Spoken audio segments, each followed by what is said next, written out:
নমস্কাৰ সকলোকে স্বাগতম জনাইছো আসাম কেৰিয়াৰ পইণ্ট ইউটিউব চেনেলটোলৈ তো বন্ধুসকল আজিৰ ভিডিঅ'টোত আমি আপোনালোকৰ আগন্তুক অনুষ্ঠিত হ'ব লগা এপিএসসি গ্ৰেড 4 পৰীক্ষাৰ বাবে সহায়ক হোৱাকৈ আৰু এটা ৰিজনিংৰ নতুন ক্লাছ লৈছো তো এই ক্লাছটোত আমি কিছুমান শৰ্ট ট্ৰিক্সৰ সহায়ত আপোনালোকক কোৱেশ্যনখিনি কৰাই দিম যাতে এক্সামত গৈ খুব কম সময়ৰ ভিতৰতে এনে ধৰণৰ ৰিজনিংৰ কোৱেশ্যনবোৰ সলভ কৰিব পাৰে আৰু এটা কথা ইয়াতে আপোনালোকক জনাই থওঁ আমি এপিএসসি গ্ৰেড 4 কাৰণে কিছুমান পিডিএফ আপোনালোকৰ বাবে বনাইছো যিবোৰ ক্লাছ 6 7 আৰু 8 ৰ কিতাপ আছে সেই কিতাপবিলাক ষ্টাডি কৰি এই পিডিএফ বোৰ আপোনালোকৰ বাবে আমি বনাইছো তো যদি আপোনালোকৰ পিডিএফ খিনি লাগে আমাক হোৱাটছআপত মেছেজ কৰিব আমাৰ হোৱাটছআপ নম্বৰটো এটো হয় 8133840965 এটো আমাৰ হোৱাটছআপ নম্বৰ হয় বা এই নম্বৰটোত আপোনালোকে কেৱল 79 টকা এটা জিপে কৰি পিনে স্ক্ৰিনশ্বটটো পঠাই দিব আমি গুটেকিটা সাবজেক্টৰ পিডিএফ আপোনালোকক সেন্ড কৰি দিম ঠিক আছে তো এপিএসসি গ্ৰেড 4 অল সাবজেক্ট কেৱল 79 ত পাই যাব সো এতিয়া আমি বেছি দেৰি নকৰো কোৱেশ্যনখিনি ডিসকাস কৰো ফাৰ্স্ট কোৱেশ্যনটোত কি দিছে in a certain code note not is written as qlwb then what is the code for of heap heap in the same way এটা সাংকেতিক ভাষাত যদি নোটক নোটক যদি qlwb হিচাপে লিখা হয় তেন্তে হি একেটা কোড ভাষাত বা সাংকেতিক ভাষাত heap হিপক কেনেদৰে লিখা হ'ব তো এনেকুৱা কোৱেশ্যন বিলাক মোস্ট ইম্পৰ্টেন্ট হয় আপোনালোকৰ অকল এপিএসসি গ্ৰেড 4 কাৰণে নহয় এডিআৰই যেটো গ্ৰেড 4 লেভেলৰ পোষ্ট আছে তাৰ কাৰণেও এইবিলাক কোৱেশ্যন কিন্তু ইম্পৰ্টেন্ট হয় হে কাৰণে ভালকে এই কোৱেশ্যন বিলাক চালে আগলৈকে আপোনালোকৰ কিন্তু এইবিলাক পিছত দৰকাৰ পৰিব ঠিক আছে এতিয়া আমি কোৱেশ্যনটো যদি চাও কেনেকৈ কৰিছে এন ও টি ই হয়নে এই নোটটো কেনেকৈ লিখিছে কিউ এল ডব্লিউ বি হিচাপে লিখিছে এতিয়া আমাক উলিয়াব দিছে যে hip H E A P হিপটো আমি কেনেকৈ লিখিব পাৰিম এতিয়া এইবিলাক কোৱেশ্যন কৰিলে আমি এলফাবেটিক্যাল অৰ্ডাৰত বস্তুবিলাক সজাব লাগিব এলফাবেটিক্যাল অৰ্ডাৰত মানে কেনেকৈ সজাম যেনেকৈ এ টো আহে 1 নম্বৰত বি টো 2 নম্বৰত সি টো 3 নম্বৰত তেনেকৈ আমি সজাই ল'ব লাগিব এতিয়া নোটটোক যদি আমি সজাও এন ও টি ই যদি সজাও এনৰ যেটো এলফাবেটিক্যাল অৰ্ডাৰ হেতু হৈছে 14 এন টো 14 নম্বৰত আহে ও টো আহে 15 নম্বৰত টি টো আহে 20 নম্বৰত আৰু ই টো আহে 5 নম্বৰত হৈ গল তাৰ পিছত এতিয়া আমি যদি চাও কিউ এল ডব্লিউ বি এই গিটাৰ যদি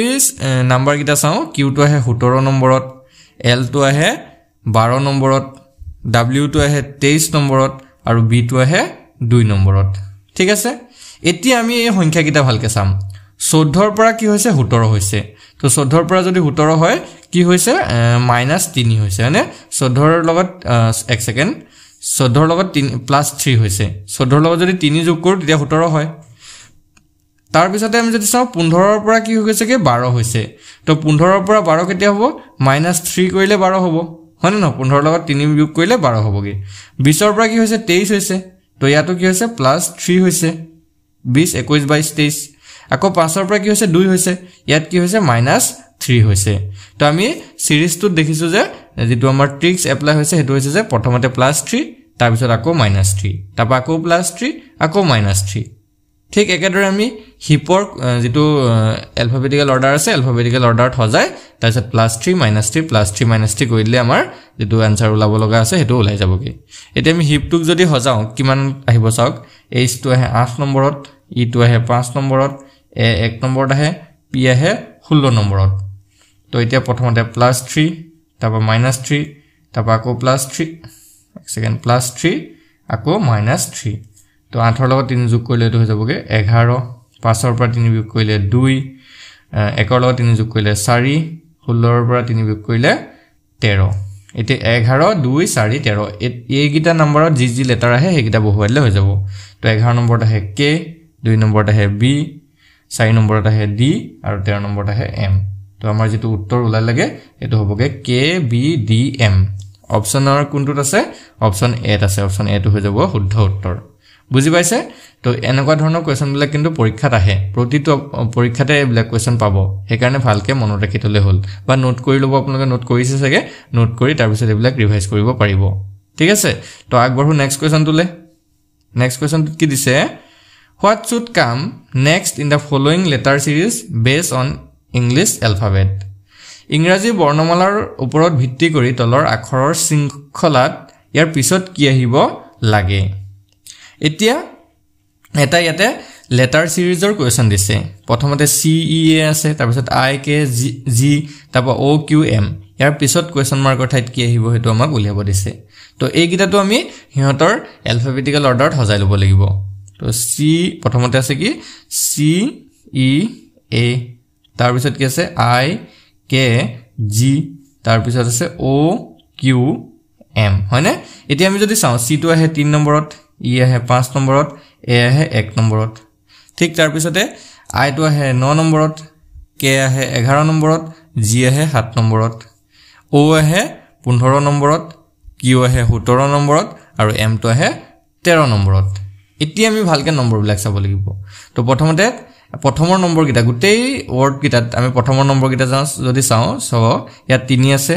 হয়নে ইয়াত 9 আছে ইয়াত 15 আছে তো 3 ৰ পৰা 9 9 ৰ পৰা 15 কিমান যোগ হৈছে 3 ৰ পৰা 6 যোগ হৈ 9 হৈছে 6 ৰ পৰা আকৌ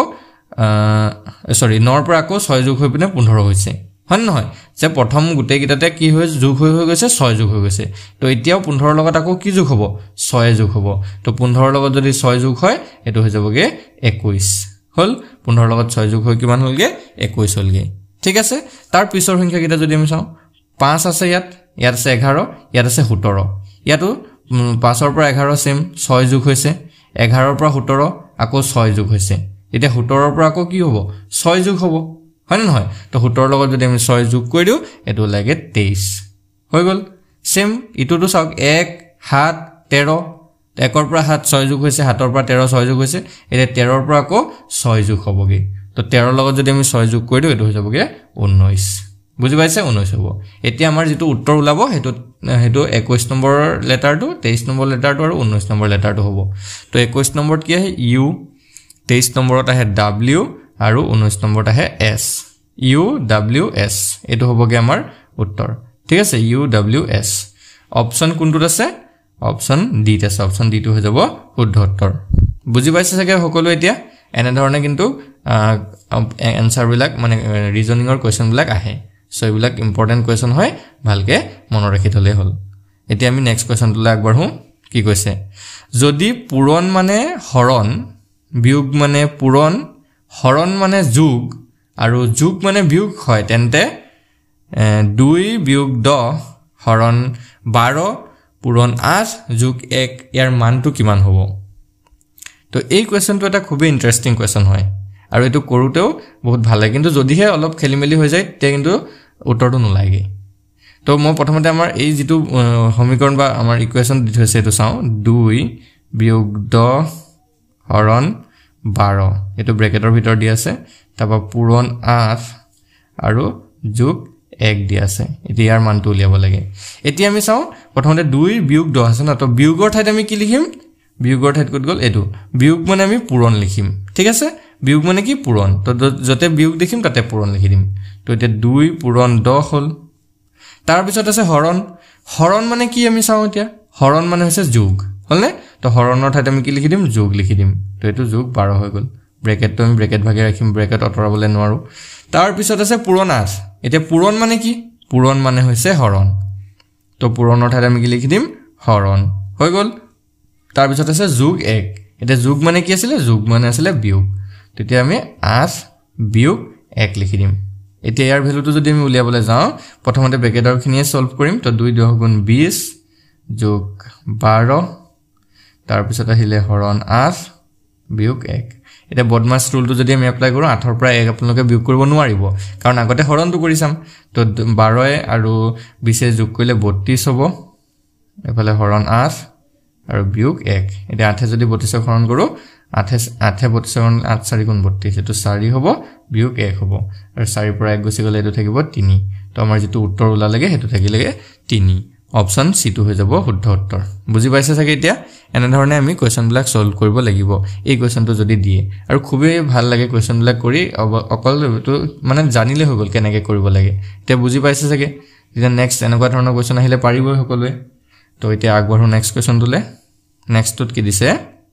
এটো একে ধৰণে হয় অলপ বেলেগ খালি সো ইফ কি দিছে if A if A stands for plus, B stands for কি বুঝায় B এ মাইনাস বুঝায় দেই B stands for minus, C stands for multiply মানে পূরণ, then what is the value of 10C4A 4C4B6? যদি ইয়াতে চাও অসমীয়াত ভালকে বুজাই দিছে যদি A প্লাস বুজায় B এ মাইনাস বুজায় C এ পূরণ বুজায় তেন্তে 10C4A 4C4B6 ৰ মানটো কিমান হ'ব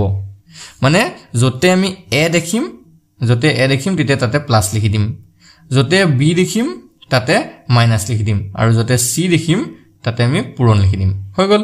এতিয়া আমাৰ উলিয়াবল দিছে মানটো এটোৰ উলিয়াবল দিয়া মানটো হৈছে এটো 10C4 আৰু টু ব্ৰেকেটত দিয়া আছে আকৌ আছে A তাৰ পিছত আছে 4C4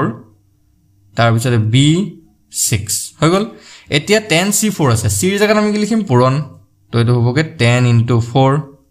তাৰ পিছত আছে A এৰ জাগাত আমি কি লিখিম প্লাস তো এটো প্লাস হৈ গল 4C4 C ৰ জাগাত লিখিম পূৰণ 4 * 4